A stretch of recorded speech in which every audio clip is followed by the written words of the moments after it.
Welcome back to another quick guide today. We'll walk you through how to get Google on home screen on Android.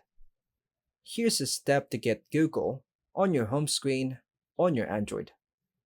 First, unlock your phone using your PIN, fingerprint, or face unlock. Go to your home screen. Then find an empty space.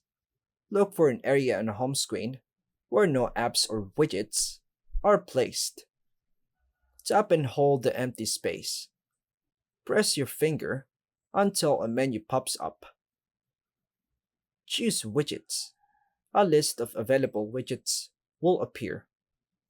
Scroll through the widgets list. Move down until you find Google. Find the Google search widget. It usually says Search with the Google G logo. Tap and hold the Google search widget. This lets you drag it to your home screen. Drag the widget to your desired spot. Place it where you want it to appear on your home screen. Release your finger to drop it. The widget will stay in that position. Then tap on the empty space to save it.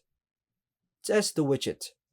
Tap the search bar and type something to make sure it works. Optional, add Google App Shortcut. If you prefer, drag the Google App icon from the app drawer to the home screen for quick access. And that's all for now, folks. Thanks for watching.